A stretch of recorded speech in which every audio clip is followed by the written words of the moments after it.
आदेश। जय महाकाल। साधकों, क्या तुम्हें कभी ऐसा लगा कि तुम अकेले नहीं हो? जब तुम घर के किसी अंधेरे कोने में होते हो या आधी रात को तुम्हारी नींद अचानक टूटती है, तो क्या तुम्हें किसी की मौजूदगी का एहसास होता है?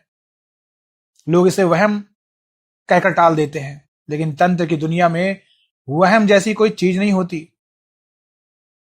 आज मैं तुम्हें वो 5 गुप्त संकेत बताऊंगा जिनसे तुम जान जाओगे कि तुम्हारे साथ कोई ऊंची देवी शक्ति चल रही है या नहीं। बहुत से लोग सालों साल भटकते हैं, लेकिन उन्हें पता ही नहीं चलता कि साक्षात मां उनके साथ खड़ी है।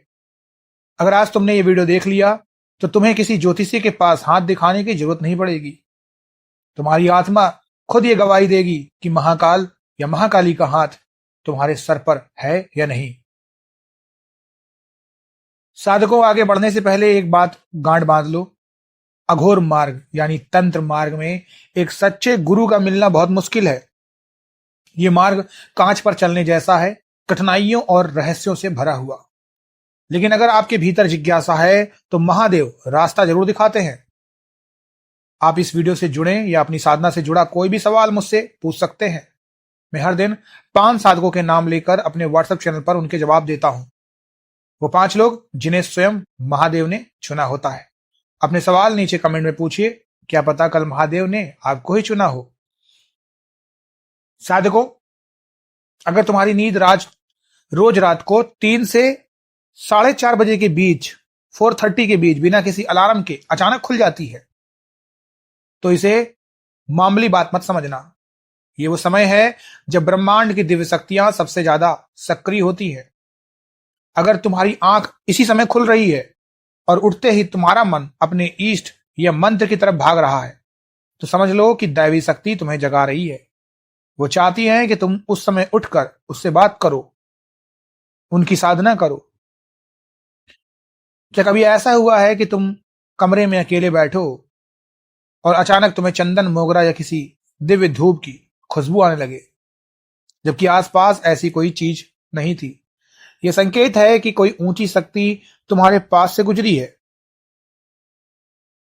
देवी शक्तियां जब प्रसन्न होती है, तो वह गंध के माध्यम से अपनी मौजूदगी दर्ज कराती है। अघोर तंत्र में इसे दिव्य गंध कहा जाता है। अगर तुम्हें ऐसा लगता है कि जो तुम सोच रहे हो वही सच हो रहा है, या तुम्हें आने वाले संकट का पहले ही आभास हो जाता है, तो तुम्हारी छठी इंद्री जागृत हो रही है। दैवी शक्ति तुम्हारे कान में भविष्य की आहट दे रही है। कभी कभी सपने में भी तुम्हें ऐसी चीजें दिखती हैं जो बाद में सच हो जाती है। ये कोई इत्तेफाक नहीं है, ये मां की कृपा है जो तुम्हें हर कदम पर सावधान कर रही है। जब तुम पूजा करने बैठते हो या अपने इष्ट का नाम लेते हो, तो क्या तुम्हारी दोनों भवों के बीच यानी आज्ञा चक्र पर, जिसे हम थर्ड आई कहते हैं, खिंचाव महसूस होता है? ऐसा लगता है जैसे कोई वहां सुई चुभा रहा हो, यहां वहां कुछ घूम रहा हो। साधकों, ये संकेत है कि तुम्हारी ऊर्जा ऊपर की ओर उठ रही है और तुम्हारे साथ चलने वाली शक्ति तुम्हारे चक्रों को जागृत कर रही है। जब तुम चारों तरफ से घिर जाते हो, जब तुम्हें लगता है कि अब सब खत्म हो गया और ऐन वक्त पर कोई अनजान इंसान आकर तुम्हारी मदद कर दे, या कोई ऐसा रास्ता खुल जाए जिसकी तुमने उम्मीद भी ना की, तो समझ लेना कि वो कोई इंसान नहीं, मां का भेजा हुआ दूत था।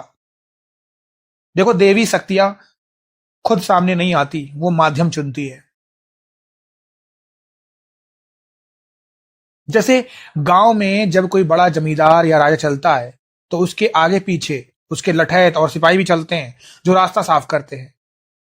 राजा तो पीछे होता है, पर उसके सिपाहियों के आने से ही पता चल जाता है कि पीछे कोई बड़ी हस्ती आ रही है। ठीक वैसे ही दैवी शक्ति वो राजा है। वो जब आती है, तो उसके आगे आगे ये संकेत, खुशबू, नींद, झटके लगना, उबासी आना, खिंचाव होना, ये सब सिपाहियों के तरीके से चलते हैं। अगर तुम्हें ये संकेत मिल रहे हैं, तो समझ लो कि शक्ति तुम्हारे पीछे पीछे चल रही है। बस तुम्हें उसे पहचानना है और उसके अनुशासन में रहना है। अगर तुम गंदा आचरण रखोगे, तो वो शक्ति वैसे ही लौट जाएगी जैसे राजा गंदगी देखकर अपना रास्ता बदल देता है। साधकों, दैवी शक्ति का साथ मिलना बड़े सौभाग्य की बात है, पर इसे संभालना उससे भी बड़ा काम। अगर तुम्हें ये संकेत मिल रहे हैं, तो घमंड कभी मत करना। बल्कि झुक जाना। अगर तुम जानना चाहते हो कि तुम्हारे साथ जो शक्ति है वो कौन सी है, सात्विक या तामसिक, तो हमारे व्हाट्सएप चैनल अघोर शक्ति ललित सिंह से अभी जुड़े। वहां मैं इन संकेतों की और गहरी कार्ड बताऊंगा। लिंक इस वीडियो के कमेंट सेक्शन पे आपको मिलेगा देखने को, पिन कर दिया गया है।